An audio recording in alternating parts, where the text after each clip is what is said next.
So hey everyone, welcome to another episode of Real Estate Coast to Coast with Jon Byrne. I am here today with someone that I kind of fanboy a little bit over.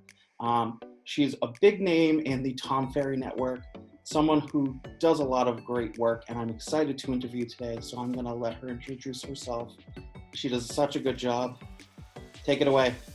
Jon, thank you so much. I'm excited to be here with you today. My name is Glennda Baker. I am a real estate agent in Atlanta, Georgia, and I am excited to chit chat a little bit. So tell me, what do you want to talk about? So real quick, tell me about what's going on in Atlanta, Georgia right now. Oof, goodness. The market is really tight. Like the inventory is very low, like it is across the country. But probably, we're just seeing like stupid money being paid, stupid terms. And, the investment, the money is made when you purchase, not when you exit. And I think that a lot of people right now are making purchases. They're waiving inspection, they're waiving appraisal. They are just doing silly stuff. And I just think that it's difficult as an agent to protect your buyers. Of course, as a listing agent, which I am predominantly a listing agent, I'm dancing down the street naked, I'll be quite honest with you.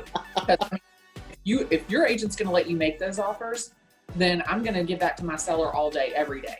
But I just think that right now it's very difficult to be a buyer's agent, and it's really difficult to be a buyer. You've really got to think outside of the box. So for us here in Atlanta, it's really a little bit crazy.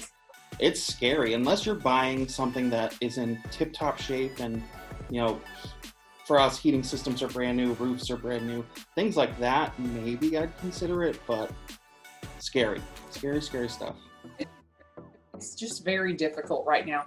And you don't know what to advise your client. For me, that's the thing, is because I don't ever want to have the conversation in 5 years like, hey, Glennda, why did you let me buy this house? For me, that's my big thing. It's like, why didn't you tell me when I bought that I should have done an inspection? Why didn't you tell me when I bought that I should have demanded a termite letter? Why didn't you tell me when I bought that the HVAC on the seller's disclosure statement was 15 years old and the likelihood that I would probably have to replace it during my ownership life was probably pretty good?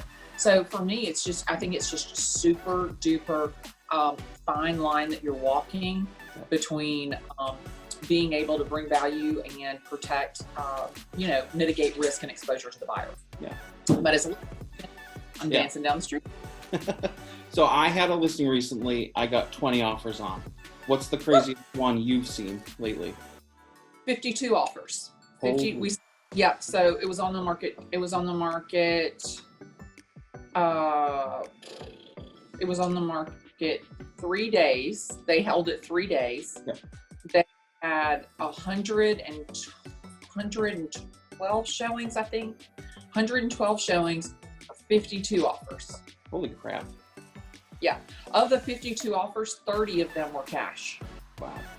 Of the 52 offers, I want to say that the agent told me 20 of them waived all contingencies.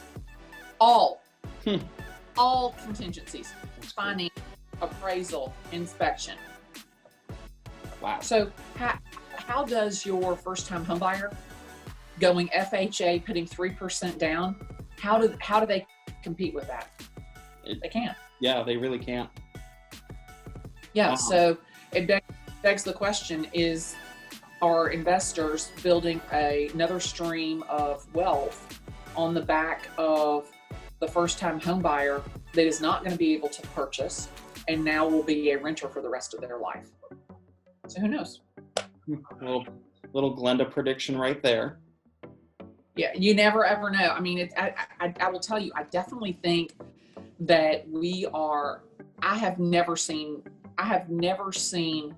the inability to purchase for the first-time home buyer like I am seeing right now. Yeah, it's crazy. And I would love to have more conversation about that rather than people talking about lead generation and all this stuff.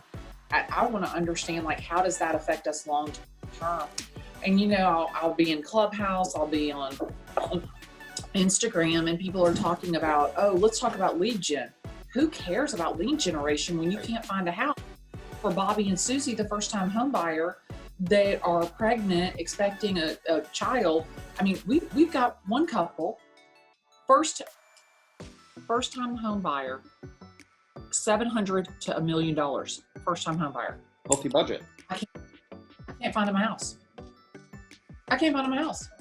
I mean, that's the thing that's insanity to me. Yeah.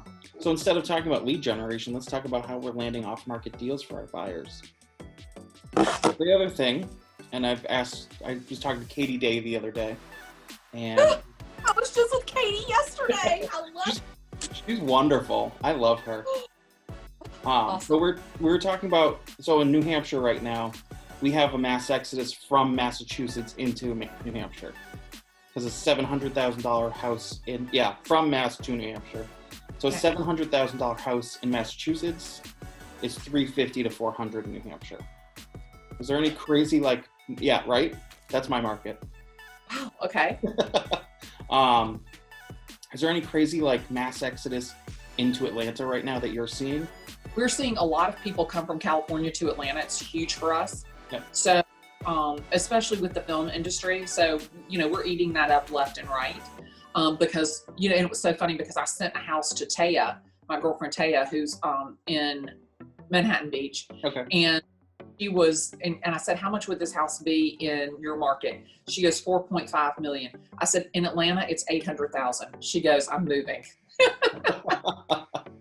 Last question I love to ask Glennda is, tell me about Glennda Baker outside of real estate. I feel like you live and breathe it, but I'm sure you have some sort of life outside of it. Not so much. What would you say, Tiffany? What's my life outside of real estate? Shopping. Okay, so I do love to play tennis. Nice. I think that it helps me kind of take out frustration. So I love tennis. I do love to shop. My creative outlet is I like to buy, fix up, and sell. I love the creative part of renovation and staging. So, like a little Chip and JoJo Jr. over here in the ATL. So I love that side of the business. I love that so much. But my life is real estate. I mean, come on, let's do it, be honest. I mean, I live, love, and breathe real estate. And, I think that that's for a couple of reasons, because I was never really good at anything. And when I found something that I was good at, I just jumped in with both feet. So I love real estate. And my kids, we talk real estate all the time. So for me, it's just a passion, and I can't imagine being without it. Awesome. Well, thank you, Glennda. Loved having you on the show. Guys, if you are looking to buy in anywhere in the country, let me know. I can hook you up with an amazing agent, kind of like Glennda here in Atlanta, Georgia. So thanks for watching, and I will see you next time. Jon, thank you so much. You.